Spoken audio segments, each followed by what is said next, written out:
ਵਾਹਿਗੁਰੂ ਜੀ ਕਾ ਖਾਲਸਾ ਵਾਹਿਗੁਰੂ ਜੀ ਕੀ ਫਤਿਹ। ਅੱਜ ਆਪਾਂ ਮਾਨਵਤਾ ਦਾ ਧੜਕਦਾ ਦਿਲ ਹਰਿਮੰਦਰ ਸਾਹਿਬ ਬਾਰੇ ਵਿਚਾਰ ਕਰਨਾ ਹੈ। ਇਹ ਵਿਚਾਰ ਡਾਕਟਰ ਸਰੂਪ ਸਿੰਘ ਅਲੱਗ ਹੋਰਾਂ ਦੀ ਵਿਸ਼ਵ ਪ੍ਰਸਿੱਧ ਪੁਸਤਕ ਹਰਿਮੰਦਰ ਦਰਸ਼ਨ ਵਿੱਚੋਂ ਲਏ ਗਏ ਹਨ। ਇਹ ਹਰਿਮੰਦਰ ਦਰਸ਼ਨ ਪੰਜਾਬੀ ਦੀ ਪਹਿਲੀ ਪੁਸਤਕ ਹੈ ਜਿਨੇ ਕਿ ਤਕਰੀਬਨ ਸਾਰੀਆਂ ਵਰਲਡ ਰਿਕਾਰਡ ਬੁੱਕਸ ਦੇ ਵਿੱਚ ਆਪਣੀ ਐਂਟਰੀ ਦਰਜ ਕੀਤੀ ਹੈ। Limca book of records, India book of records, world record India, global records India, Asia Pacific records. ਇਹ ਪਹਿਲੀ ਪੰਜਾਬੀ ਦੀ ਪੁਸਤਕ ਹੈ ਜਿਹਦੇ 215 ਰੀਪ੍ਰਿੰਟਸ ਹੁਣ ਤੱਕ ਛਪ ਕੇ ਸਾਰੀ ਦੁਨੀਆ ਵਿੱਚ ਫ੍ਰੀ ਵੰਡੇ ਜਾ ਚੁੱਕੇ ਹਨ। ਇਹ ਪੰਜਾਬੀ ਵਾਸਤੇ ਔਰ ਪੰਜਾਬੀਅਤ ਵਾਸਤੇ ਇੱਕ ਬਹੁਤ ਮਾਣ ਦੀ ਗੱਲ ਹੈ। ਆਓ ਮਾਨਵਤਾ ਦਾ ਧੜਕਦਾ ਦਿਲ ਹਰਿਮੰਦਰ ਸਾਹਿਬ ਜੀ ਬਾਰੇ ਵਿਚਾਰ ਕਰੀਏ। ਹਿਰਦੇ ਨੂੰ ਸਰਸ਼ਾਰ ਕਰੇ ਨਿਤ ਮੇਰੇ ਪ੍ਰੀਤਮ ਦਾ ਇਹ ਨੂਰੀ ਘਰ। ਇਤਿਹਾਸਕਾਰ ਮਾਈਕਲ ਐਡਵਰਡ ਦਰਬਾਰ ਸਾਹਿਬ ਦੇ ਦਰਸ਼ਨ ਕਰਕੇ ਅਤੇ ਇਸ ਵਿੱਚ ਪ੍ਰਚਲਿਤ ਮਰਿਆਦਾ ਨੂੰ ਦੇਖ ਕੇ ਖੁਸ਼ੀ ਨਾਲ ਭਰ ਗਿਆ। ਉਸ ਨੂੰ ਇਹ ਦੇਖ ਕੇ ਸੰਤੋਖ ਹੋਇਆ ਕਿ ਦੁਨੀਆ ਵਿੱਚ ਕਿਧਰੇ ਤਾਂ ਕੋਈ ਐਸਾ ਕੇਂਦਰ ਮੌਜੂਦ ਹੈ ਜਿੱਥੇ ਹਰ ਧਰਮ ਦੇ ਪ੍ਰਾਣੀ ਦੀ ਪਛਾਣ ਇਹ ਹੈ ਕਿ ਉਹ ਅਕਾਲ ਪੁਰਖ ਦੀ ਸੰਤਾਨ ਹੈ ਅਤੇ ਪੂਰੇ ਸਵੈਮਾਣ ਅਤੇ ਆਜ਼ਾਦੀ ਨਾਲ ਜੀਣ ਦਾ ਉਸ ਨੂੰ ਪੂਰਾ ਹੱਕ ਹੈ। ਉਹ ਆਪਣੀ ਦੌਲਤ ਜਾਂ ਜਾਤ ਪਾਤ ਕਾਰਨ ਦੂਜੇ ਨਾਲੋਂ ਉੱਚਾ ਸੁੱਚਾ ਜਾਂ ਨੀਵਾਂ ਨੀਚ ਨਹੀਂ। ਸਭ ਦੇ ਹਿਰਦਿਆਂ ਵਿੱਚ ਅਕਾਲ ਪੁਰਖ ਦਾ ਵਾਸਾ ਹੈ। ਇਸ ਲਈ ਕਿਸੇ ਦੇ ਦਿਲ ਨੂੰ ਦਿਖਾਉਣਾ ਅਕਾਲ ਪੁਰਖ ਨੂੰ ਸਤਾਉਣਾ ਹੈ।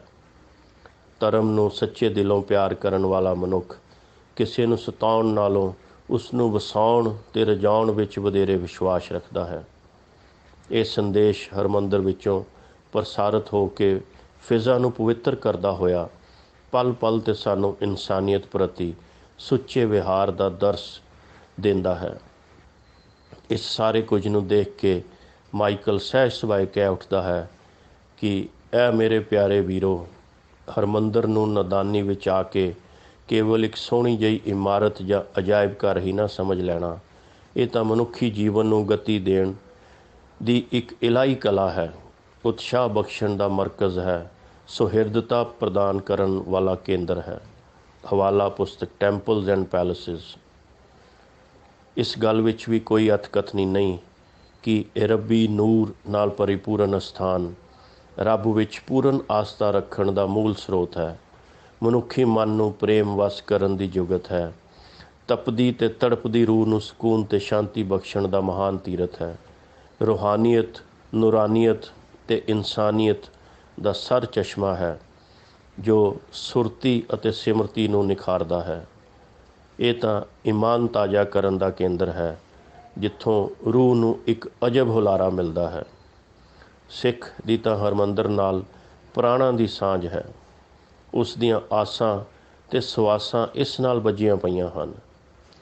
ਇਸੇ ਲਈ ਉਹ ਦੁਨੀਆ ਵਿੱਚ ਕਿਧਰੇ ਵੀ ਕਿਉਂ ਨਾ ਰਹਿ ਰਿਹਾ ਹੋਵੇ, ਉਸ ਦੇ ਸਾਹਾਂ ਵਿੱਚ ਆਤਮਿਕ ਬਲ, ਦਿਮਾਗ ਵਿੱਚ ਕਲਾਤਮਕ ਬਲ ਅਤੇ ਸਰੀਰ ਵਿੱਚ ਕਰਮ ਆਤਮਿਕ ਬਲ ਹਰਿਮੰਦਰ ਅਤੇ ਉਸ ਦੀ ਵਿਚਾਰਧਾਰਾ ਤੋਂ ਹੀ ਪ੍ਰਾਪਤ ਅਤੇ ਸੁਦ੍ਰਿੜ ਹੁੰਦਾ ਹੈ।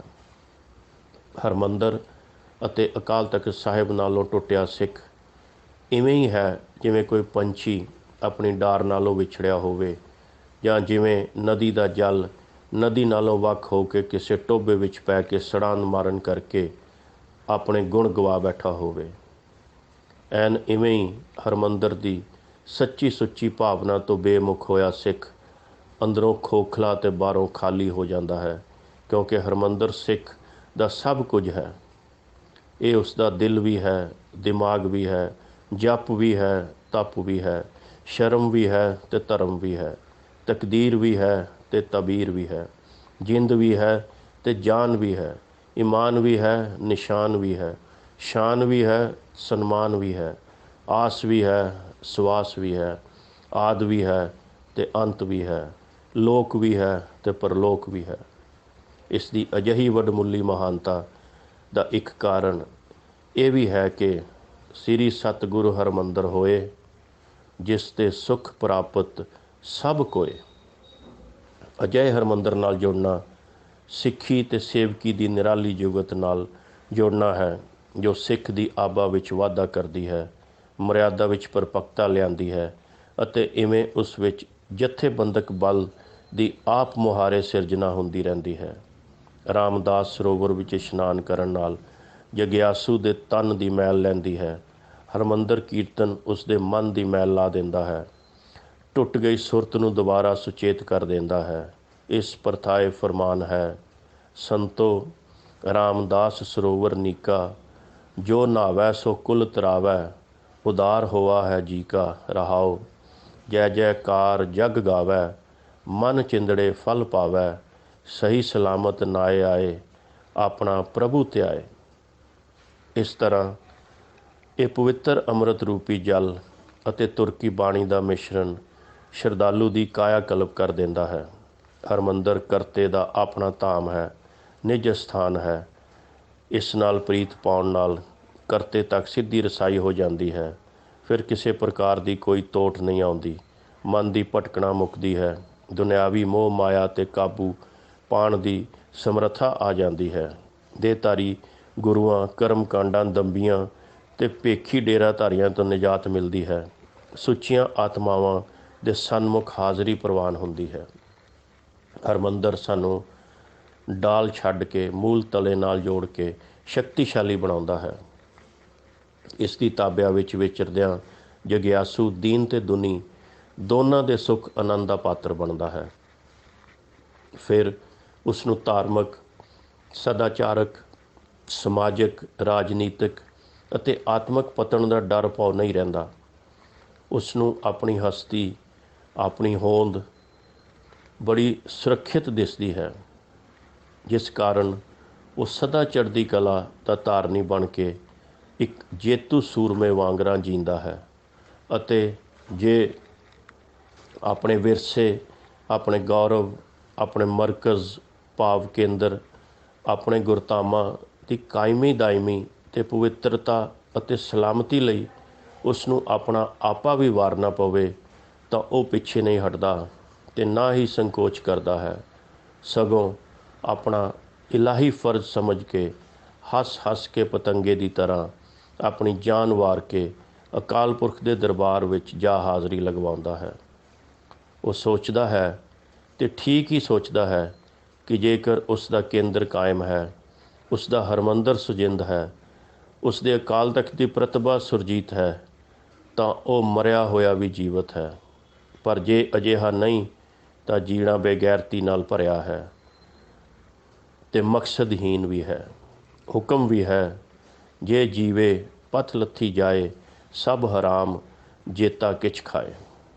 ਸਿੱਖ ਨੇ ਅਜਿਹੇ ਜੀਵਨ ਨੂੰ ਕਦੇ ਵੀ ਪ੍ਰਵਾਨ ਨਹੀਂ ਕਰਨਾ ਅਤੇ ਰੱਬ ਦੇ ਹਰਿਮੰਦਰ ਦੀ ਸ਼ਾਨ ਵਿੱਚ ਹੀ ਆਪਣੀ ਸ਼ਾਨ ਸਮਝਣੀ ਹੈ।